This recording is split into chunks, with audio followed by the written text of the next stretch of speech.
Olá, povo de Deus, dedicação da Basílica de Latrão, Catedral de Roma, 9 de novembro de 2021. A nossa reflexão de hoje é a partir de Ezequiel 47, 1 a 2, 8 a 9 e 12.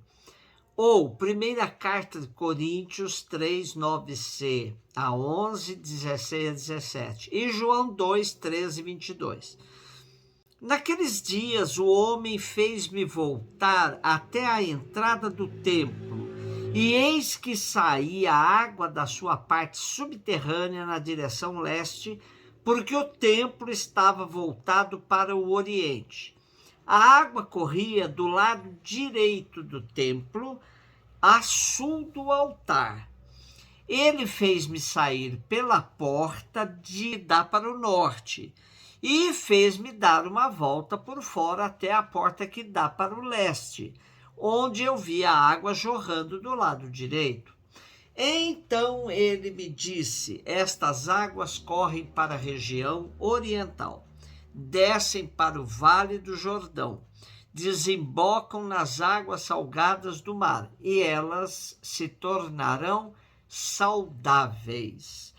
Onde o rio chegar, todos os animais que ali se movem poderão viver. Haverá peixes em quantidade, pois ali desembocam as águas que trazem saúde. E haverá vida onde chegar o rio. Nas margens, junto ao rio, de ambos os lados, crescerá toda espécie de árvores frutíferas. Suas folhas não murcharão e seus frutos jamais se acabarão. Cada mês darão novos frutos, pois as águas que banham as árvores saem do santuário.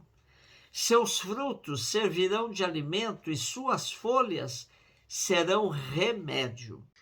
A Bíblia Pastoral comenta: a presença de Deus no templo torna-se o centro da vida que se espalha por toda a terra, a fim de transformá-la em verdadeiro paraíso. Quando o povo se compromete com o projeto da vida, não só os bens naturais se multiplicam para serem repartidos entre todos, mas também o povo se revitaliza, abrindo-se para repartir sua própria vida em clima de fraternidade. No Apocalipse, João retoma essa passagem para mostrar que a história tende para a realização plena da vida de Deus, repartida entre todas as suas criaturas. Quando se há autêntico louvor como expressão da justiça de Deus, vivida em plenitude, o templo se torna fonte de bênçãos, pois Javé aí concede a vida para todos. 1 Coríntios 3, 9c, 11, 16, 17. Irmãos, vós sois a construção de Deus.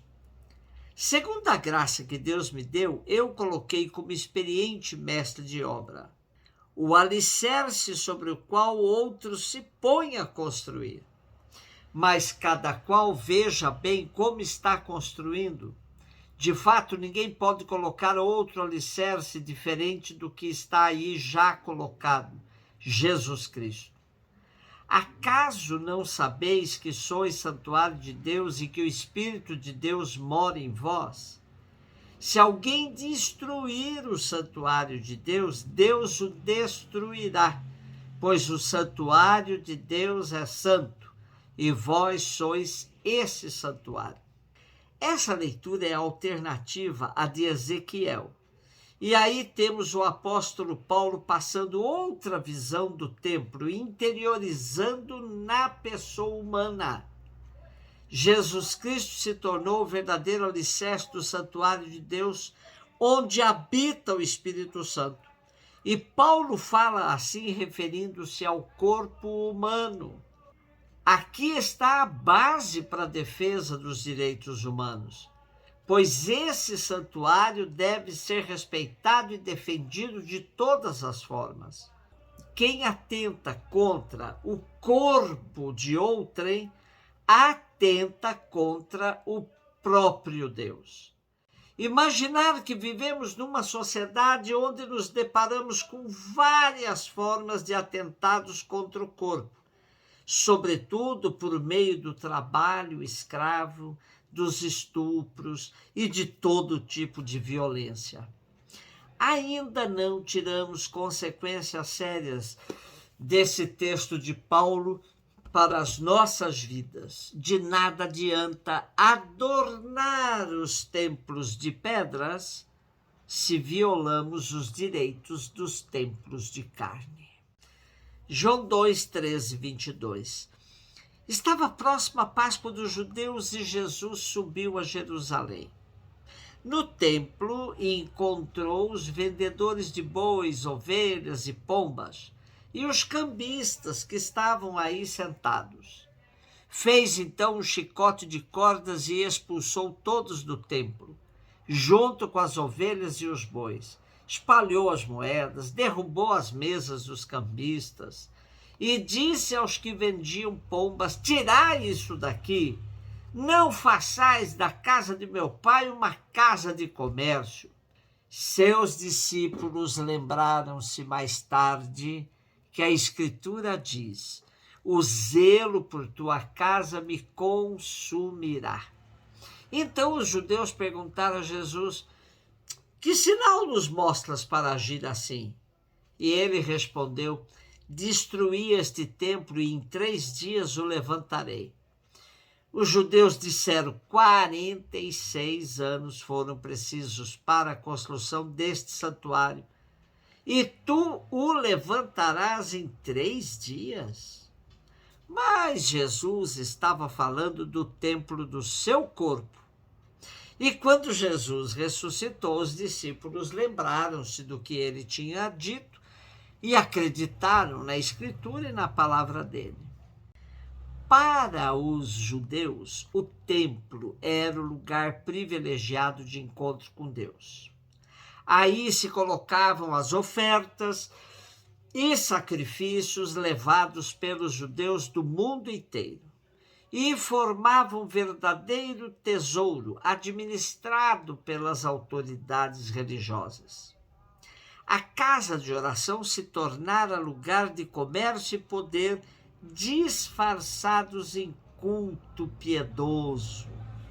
Expulsando os comerciantes, Jesus denuncia a opressão e a exploração dos pobres pelas autoridades religiosas. Predizendo a ruína do templo, ele mostra que essa instituição religiosa está caduca, ultrapassada. Doravante, o verdadeiro templo é o corpo de Jesus, que morre e ressuscita. Deus não quer habitar em edifícios, mas nas próprias criaturas suas. Na visão apocalíptica, Deus está presente na humanidade, portanto, não é preciso mais nenhum meio para ligá-la com Deus, nem templo, nem liturgia, nem sacerdócio. A arquibasílica do Santíssimo Salvador e dos santos João Batista e João Evangelista de Latrão, chamada geralmente apenas de São João de Latrão ou Basílica de Latrão, é a catedral da Diocese de Roma e a sé episcopal oficial do Bispo de Roma, o Papa. É sede da paróquia de mesmo nome. É a mais antiga e a mais importante entre as 5 basílicas papais do mundo e entre as 4 basílicas maiores de Roma, sendo a mais antiga igreja no Ocidente e conhecida por abrigar a cátedra do Bispo de Roma. Ela também tem o título de Igreja Mãe Ecumênica entre os católicos romanos. Bom, celebra-se hoje, então, essa festa sob o título de Dedicação da Basílica de Latrão para enaltecer o ministério petrino, pois o Papa é, antes de tudo, bispo de Roma, e essa basílica é a sua catedral. O corpo do ser humano é o verdadeiro templo onde habita o Espírito Santo. Desrespeitá-lo é desrespeitar o próprio Deus. Um beijo no seu coração.